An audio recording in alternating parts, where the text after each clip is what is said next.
So she was a pretty shitty older sister now that we saw this. But you know who wasn't? Maddie freaking Perez. And Maddie is possibly the best character on this show, especially after everything that she's gone through. I think that Lexi and Maddie really shined as characters in this episode. Hey guys, welcome back to Canon Cinema. I'm Amanda, otherwise known as AMX NDA Reviews on Twitter, Instagram, and Letterboxd. Today I will be reviewing Euphoria Season 2, Episode 7. And as usual, right before I get into this review, this is your disclaimer. We're going to talk about some tough subject matter. So this is your warning now. We were all excited about episode 7. And I'll tell you why we're all excited for episode 7. And that is because of Queen Lexi Howard. Now, Maud Apatow has flown under the radar since season 1. And I feel like from a character standpoint for Lexi that this was her time to shine. And she did. So the thing with Lexi Howard in this episode is that she writes a musical, and we have been watching this kind of progress and seeing her from the sidelines, observing every situation. And I think that that's perfect for Lexi, and that we have a Lexi dedicated episode. I think that she is one of the best characters on the show just because she is there for everyone. She's still there for Rue, even though they kind of broke apart a bit, and we get to explore their friendship. And I think that this was a way for them to show like how these characters came to be friends, and it's the best way they could have done it because I'm frankly tired of flashbacks and all of this being disjointed sometimes. The editing again is still so bad in the entire series. It just keeps getting worse for me. But episode 7 was kind of the strongest episode of the season. And I know that the first one is really, really strong. Rue's episode, of course, episode 5 was fantastic just because of Zendaya. But 7 is probably top 3, as I just said. I just listed the top 3 episodes of the season because everything else was messy. The one thing that did peeve me was the placement of certain things, and I will break down the play and how it goes. So the beginning of this, we see Lexi and she's getting ready for this play. We have a nice little overture at the beginning of the episode, which I thought was a really nice touch. So stylistically, this was really fun. It was a really fun episode because of, you know, the play within a play type of situation that's going on here. We have the, you know, the actual lives of these characters and having these characters watch themselves in a different way. It's a different perspective through the eyes of Lexi Howard. And for someone who is just like an innocent bystander in all of this and not really that invested in any of these storylines, she has a view of everything. And it's fun to watch. We see Rue's friendship with Lexi, how everything happened with Rue and her father after the loss of her father, and that, you know, they were really, really close before Rue's father died and Lexi's father left her. So they bonded before that and they were really close. And we see such beautiful moments exchanged between Rue and Lexi, and I just really love their friendship and the basis of it. And I think the most wonderful aspect of this episode is that we see a very sober Rue just enjoying the entire thing, because it's kind of like a little love letter to Rue. Yes, Lexi did talk about her addiction and what had happened, but it was a very sweet and kind way to do it. Kind of like nudging Rue, saying, I'm still here for you no matter what. I have these memories and I still cherish them and love you. And I really love that Lexi did that. It was more of like Lexi giving Rue a gigantic hug and wrapping her in a blanket. And I think that that was really sweet that we saw those moments. So Rue and Lexi, aces. Did I care that Rue was still looking at Jules from across the freaking auditorium? No. Jules has literally bupkis to do after last episode. All she has to do is get rid of that tape, and realistically, we don't need Jules in the show anymore after this, considering that she has absolutely no ties to anyone after this entire season. So where does Jules fall into this afterwards if, Rue's not really going to talk to her? And it's really awkward, as we saw in the bathroom scene as well. It's just that they do want to talk, but they don't want to talk, and they don't want to get back to that place that they were before because it was hella toxic, because zero communication. So I think that Jules is kind of like done for the season. I don't really care about any other storylines that have to do with Jules, especially if Rue is involved. So it was just nice to see Rue really soft and just enjoying the show. So we have that. And then we get into Cassie. We get into Lexi's relationship with Cassie, and we get into Cassie being this like perfect girl hitting puberty and a terrible older sister to Lexi, and not really helping her with what big sisters are normally supposed to do. It's like everything was about her because she had the blonde bombshell look, and she didn't really care to help Lexi with navigating puberty or navigating high school. So she was a pretty shitty older sister now that we saw this. But you know who wasn't?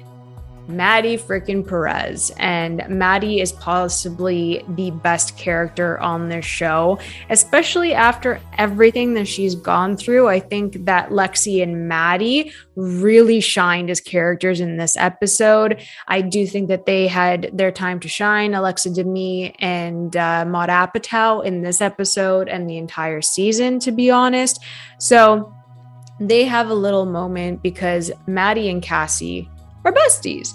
They're best friends. So what do we see in this play? We see Lexi again standing at the sidelines and really just looking at how their friendship started and the kindness that was there, the love, the genuine respect for each other, and how it all started. And, Maddie having issues at home and going to stay with Cassie and sleeping in the same freaking bed as Cassie and crying, with Cassie and her consoling her and all of that. Like, where is the foundation of this friendship? Where did it go? So that also pulls on the heartstrings and causes so much stress for Cassie. It pulls at Maddie because she's just so overwhelmed with the situation at hand, and watching that just breaks her heart because like, yeah, you know what? Like, where did that go?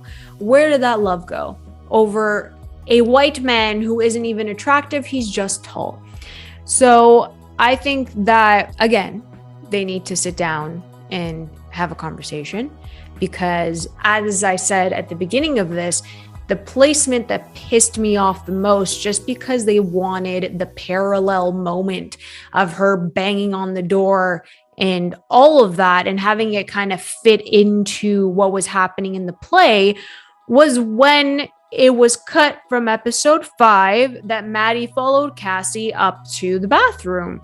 And Cassie was crying, didn't say a word to Maddie. Maddie just wanted to talk. She's banging on the door. Maddie has a breakdown, which absolutely broke my heart. Like, Alexa really did a great job. I was crying. And it's like, how can Nate do all of this to me? First, he traumatizes me and he abuses me. And then he takes away my best friend, and he's going to do the exact same thing to Cassie. And that's what her worry was. It didn't even have to do with the fact that like she doesn't have Nate. It has to do with the fact that like he traumatized me, and now this is what's going to happen to Cassie. And like, that's just heartbreaking in itself. So that whole scene felt out of place just because you needed to have this blow up.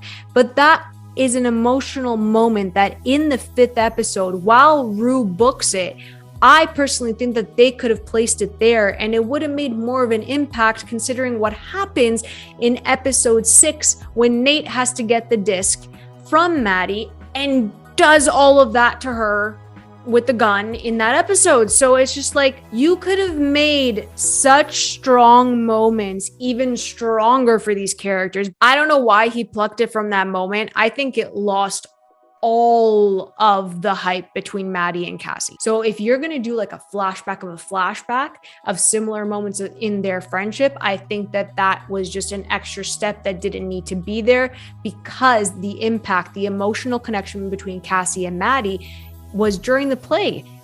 that is what hit. So if we had that little argument with the bathroom in episode 5 and we kept it in episode 5, this would have hit a bit more considering how, Maddie felt. So that is just my own personal peeve with that. I think the editing, like I said, has been terrible this entire season. As I touched upon Rue, I touched upon Cassie, touched upon Maddie. Now it's time to talk about good old Nathaniel.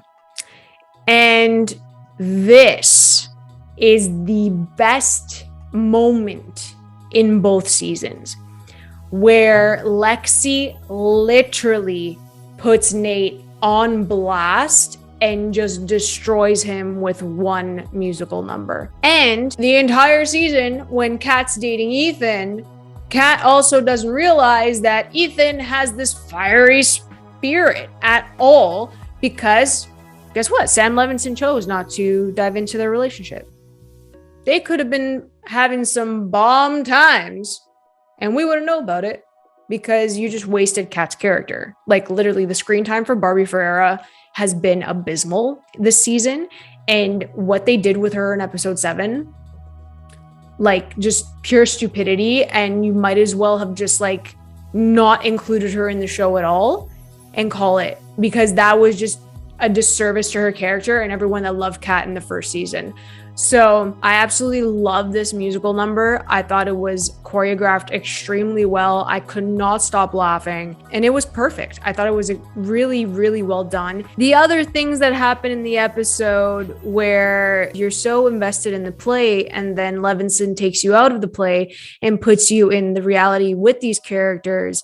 And I think it just takes away from the impact of the play just a bit, even though I love this episode. We see why Cassie wants to be loved. We see her relationship with Nate, the whole, like, I'm yours, I'll do anything you tell me to, very submissive, but she just wants to be loved. She just wants to be loved. In that case, we see the opposite side of Nathaniel, who just wants to be safe. He wants safety. He wants security. He wants someone who will be there for him no matter what, even through the skeletons in his closet. I think Nathaniel having these, like, night terrors of Jules, of, Cassie being his saving grace, to be honest, and bringing him back to reality. But what really just, I don't know what the hell goes through Sam Levinson's head. The fact that we see his dad, Cal, in a very inappropriate position with his own son just makes me question his own mind, because wow, you really think you could just slide that in there in that moment and not think that we're going to literally dissect it and pluck that moment out? Because it's very concerning. It's very concerning, the fact that they put Cal in that position with Nate and that it was a dream. So I know he has daddy issues, but it's just like, to visually see it is something entirely different that did not need to be included. But the dance number, Holding Out for a Hero, classic song, phenomenal choreography, as I said, and it leads Nate to get up and leave. And then we have Maddie screaming for Lexi that she is a straight up G for doing this on behalf of women everywhere, and how Nate has handled his romantic relationship. So I think that moment is just going to go down in history for Euphoria. It's a fantastic moment. Oh my God. So I can't stop thinking about that number. I'm pretty sure I watched it like 2 or 3 times. It's so good.